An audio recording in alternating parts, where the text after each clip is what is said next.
दिवसाची सुरुवात येशूबरोबर. आपण अनेक सेंटर्स प्रार्थना जी सेंटर्स असतात त्याच्याबद्दल ऐकतो. अनेक संस्था आपण बघतो की ज्या ठिकाणी फक्त प्रार्थना केल्या जातात आणि हजारोंनी त्या ठिकाणी विनंती केली जाते. हजारो लोक पत्र पाठवतात, ईमेल करतात, फोन करतात, व्हॉट्सअपवर मेसेजेस करतात आणि असे हजारो, दिवसाला हजारो अशा रिक्वेस्ट, विनंत्या त्या ठिकाणी येत असतात. कोणाला नोकरी हवी आहे, कोणाला आजारातून बरं व्हायचं आहे, कोणाला लग्नाची समस्या आहेत, त्यांना लग्न करायचं आहे, कोणाला केलेल्या चुकांचा पश्चाताप झालेला आहे आणि त्यामुळे त्यांना देवाजवळ क्षमा मागायची आहे. आणि अशा अनेक प्रार्थनांच्या सूचना, सूची, विनंत्या ह्या सर्व त्या ठिकाणी येत असतात आणि त्या ठिकाणी 24 तास प्रार्थना केली जाते. प्रत्येकांचे ग्रुप करून त्या ठिकाणी त्यांच्यासाठी प्रार्थना केली जाते. लक्षात घ्या की कधीकधी मग हा विचार येतो की परमेश्वर प्रार्थना ऐकतो का? देव आमच्या प्रार्थना ऐकतो का? तर होय, देव आमच्या प्रार्थना ऐकतो. तुम्ही प्रार्थना मनात करा किंवा मोठ्यांनी बोलून करा, कोणाला लिहून कळवा किंवा कुठल्याही प्रकारे तुम्ही देवाला कळवण्याचा प्रयत्न करा. आपल्या मनामध्ये प्रार्थना करता, देव प्रार्थना ऐकतो. मग देव सर्वच प्रार्थना ऐकतो का? हे पण आपल्या मनामध्ये कधीकधी विचार येतो. तुम्ही जे मागितलं ते सर्वच मिळतं का? हाही एकदा कधीकधी मनामध्ये विचार येतो. कधीकधी मिळत नाही किंवा कधीकधी मिळायला तो उशीर होतो. मग आमच्या प्रार्थना योग्य असतात का? असा एक प्रश्न आम्हाला पडतो.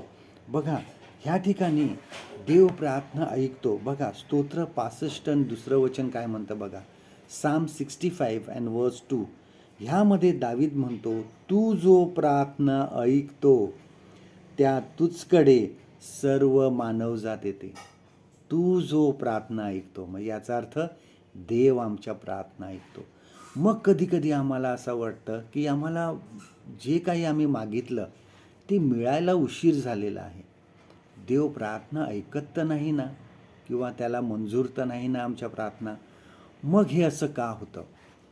तर बघा, याकोबाचं पत्र याचा 4 अध्याय 3 वचन काय म्हणतं बघा. जेम्स चॅप्टर 4 अँड वर्स 3.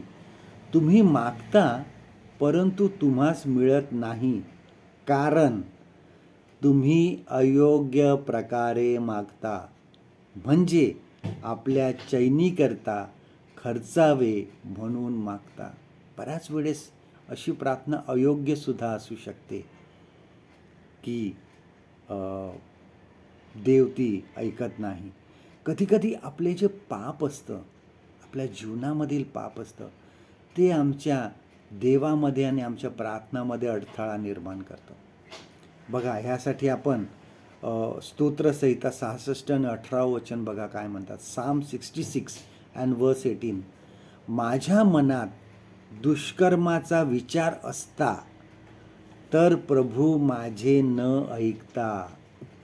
बघा, जर मनामध्ये दुष्कर्म असेल, मनामध्ये पाप असेल, तर देव कधीही प्रार्थना ऐकत नाही. देवाला आम्ही काय मागणार हे आम्ही मागण्यापूर्वीच देवाला माहीत असतं. आणि फक्त प्रार्थना जी आहे ही फक्त मागण्यासाठी नाही, तर देवाबरोबरचं ते एक संभाषण आहे, एकमेकाबरोबरचं बोलणं आहे. देव आमच्या प्रार्थना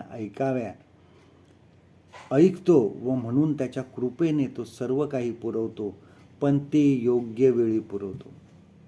देवाला जी योग्य वेळ वाटते, देवाला जे योग्य वाटतं त्याप्रमाणे तो आम्हाला देतो. देव फक्त आपल्या तोंडचे शब्द प्रार्थनेचे ऐकत नाही, तर आपल्या हृदयातले विचारही ऐकतो. आजचं देवाचं वचन आपल्यासाठी हे आहे. स्तोत्रसंहिता 66 आणि 19 वचन. साम 66 अँड वर्स 19. पण देवाने ऐकलेच आहे, माझ्या प्रार्थनेच्या वाणीकडे त्यांनी लक्ष दिलं आहे. आज अजून एक मला प्रार्थनेमध्ये एक रिक्वेस्ट आलेली आहे. ख्रिस्तामधील बहीण सुजाता ह्यांना खूप डायबिटीसमुळे त्यांचं लिव्हरसुद्धा थोडी सूज आलेली आहे आणि त्यांनी मला प्रार्थनेसाठी रिक्वेस्ट केलेली आहे. तर आज ह्या आपल्या मननाद्वारे मी सर्वांना विनंती करतो की त्यांच्यासाठी प्रार्थनेमध्ये प्रार्थना करा, प्रार्थनेमध्ये आपल्या आठवण करा आणि इतरांच्याही जर कोणाच्या प्रार्थना असतील, प्रार्थना विनंती असतील, तर ह्या यूट्यूबच्या कॉमेंट्समध्ये तुम्ही लिहू शकता.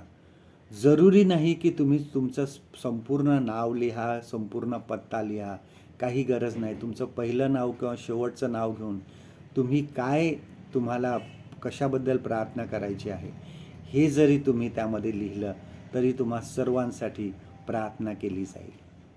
परमेश्वर करो आजचा दिवस तुमचा आशीर्वादित करो.